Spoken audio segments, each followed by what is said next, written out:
Galera, vocês sabem sobre o que a gente fala aqui, né? Bom, o nome do canal é Lendo Quadrinhos Nacionais, então não é muito difícil saber. Mas eu vou começar quebrando o protocolo dessa vez e falando um pouco sobre quadrinhos no geral. Até porque o tema do vídeo de hoje é um tema muito recorrente e muito pedido aqui no nosso canal. É o tipo de tema que a gente bate o olho e a conexão é direta. A gente sabe do que a gente tá falando, a gente sabe o que a gente tá sentindo. Não tem como negar que é sempre muito maneiro. Sim, tá no título do vídeo. Grupos, equipes, times, é sempre um acontecimento quando essa galera se reúne. Vamos tentar lembrar aí de grandes clássicos, que é sobre isso que a gente tá falando. Então pensem aí, grandes equipes dos quadrinhos. Vamos pensar então, por que não os X-Men? Por que não Tartarugas Ninja? Por que não a Akatsuki? O Bando do Chapéu de Palha? O Quarteto Fantástico? A Liga da Justiça e por aí vai, né? O meu objetivo no vídeo de hoje é apresentar para vocês alguns grupos, algumas equipes e alguns times do quadrinho nacional que eu vou te mostrar que são muito mais fodas do que esse aí que eu falei, beleza? Então vamos lá, que vai ser muito maneiro. Espero que vocês gostem. Então vamos começar firme aí com aquele tipo de grupo que é formado do nada. Esse quadrinho com uma história absurdamente original, o Pedro.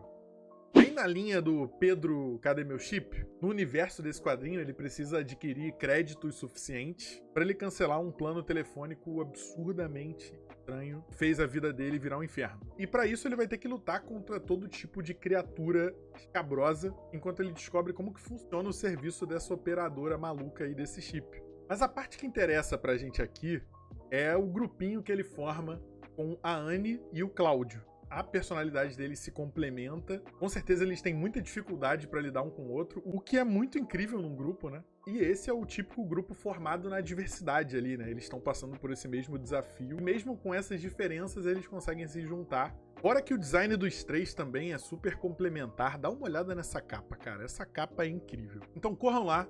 Deem uma lida nesse one shot, esse é o tipo de ideia original aí que vocês têm que ter no repertório, vocês não vão se arrepender. Bom galera, o próximo grupo, ele já bateu na trave aqui nos vídeos antigos do canal várias vezes. A gente já falou do quadrinho deles muitas vezes, mas a gente nunca tinha falado deles. Então, chegou a hora, finalmente nós vamos falar desse grupo, ou melhor, Squad. Vamos falar desse Squad. Sim galera, finalmente, K-Star Squad dá as caras aqui no canal. Mas para vocês conhecerem um pouquinho mais sobre eles, o ano é 2097, o mundo mudou muito, mas algo continua muito forte. O K-pop. E é aí que um grupo de idols rouba o coração de diversos jovens pelo mundo afora, mas mal sabem eles que esse grupo também é uma força de defesa que protege a Terra de terríveis invasores. Como a gente já contou aqui, né, a história é muito profunda. Todos eles foram sequestrados no fim da infância por esse terrível império alienígena aí que os treinou.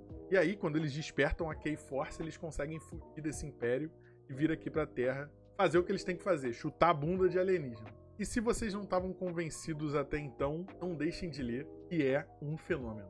Uma squad que sem dúvida vocês também têm que ter na lista. O próximo time que eu quero trazer para vocês aqui é bem barra pesada. A história se passa na misteriosa cidade de Clockwork's End, onde vivem monstros e homens. E nesse mundo a convivência ela é pacífica até então. O grande lance é que uma festinha mal programada colocou tudo a perder. Ela estreitou a barreira entre os mundos e colocou em risco a vida dos habitantes dessa cidade. O legal aqui é perceber o entrosamento entre os personagens desse grupo também, né? Aqui a gente tá falando da Serena, do Harvey e o Stephen também. Mas eu não trouxe essa equipe à toa. O grande lance é que os primeiros antagonistas deles também são uma equipe muito foda. Repara no design deles e olha só como eles ficam bem juntos. Eu não quero dar spoiler e estragar o que aparece no primeiro capítulo, mas vocês têm que ver a luta entre esses caras, de trio pra trio. E vale dizer também que Obliterating Rage é um quadrinho que já tem 33 capítulos. Eu diria que esse é o próximo quadrinho a estourar e furar a bolha aí. Vamos ver. Vamos dizer que o nosso próximo grupo é um bando de piratas espaciais. Ok, a gente já mencionou a Stella aqui num vídeo passado, mas agora eu quero que vocês vejam a equipe dela. E agora a gente não tá falando só de personalidades complementares, não.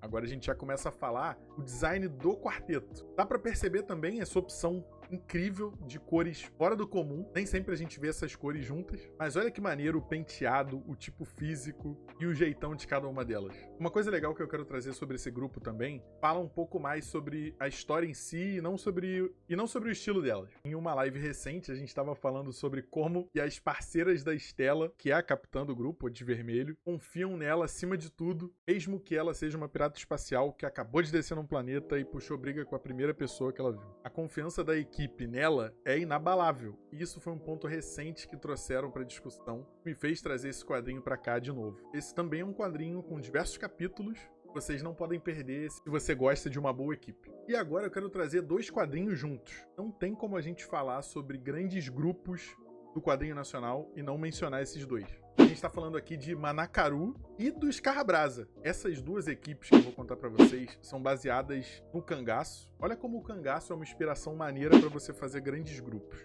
Nos 2 quadrinhos a gente está falando de um cenário pós-apocalíptico. Em Manakaru a gente está falando de uma coisa meio cyberpunk, assim. Plantes mecânicos, as mulheres do bando se tornam verdadeiras ciborgues, enquanto o Scarrabrasa segue uma linha mais estilosona e com um armamento muito pesado. Os 2 grupos tiveram objetivos parecidos, que era controlar o sertão da sua época. Em Manakaru, as Asas Brancas, que é o nome do grupo, tem o objetivo de controlar Hellsith, enquanto que o bando do Scarrabrasa, os Red Fury, tomou cidades e vilarejos de todos os 4 distritos. Em ambos os quadrinhos aparecem outros grupos bem maneiros para rivalizar com os que eu contei aqui. Então, se você está pensando naquela ação generalizada com um bando de personagem, você precisa dar uma lida nesses 2. Se você chegou até aqui, eu tenho certeza que o próximo grupo que eu vou te contar você já conhece, então me permita exaltar as maiores qualidades desses grupos, beleza? Sim, a gente está falando do Coração do Leste de Rei de Lata, claro. A gente falou aqui sobre design, a gente falou aqui sobre personalidades complementares, e essas 2 características nessa equipe é a melhor possível.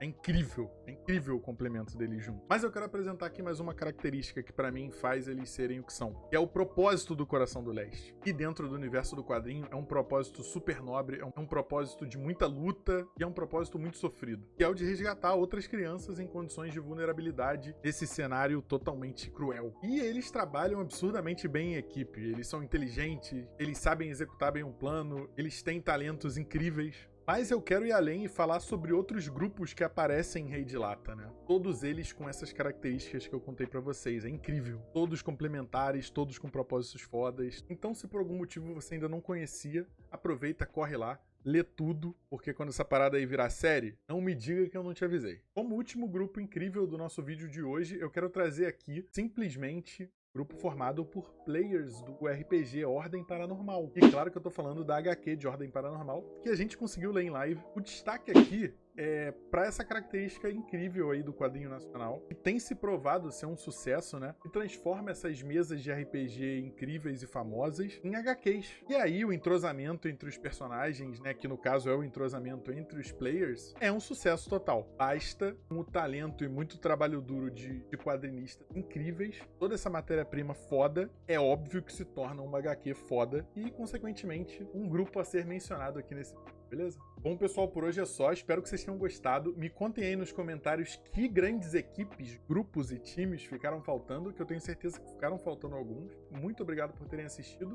Deixem um like, que é muito importante. Mandem pros amigos, se inscrevam no canal e até o próximo vídeo. Valeu, galera!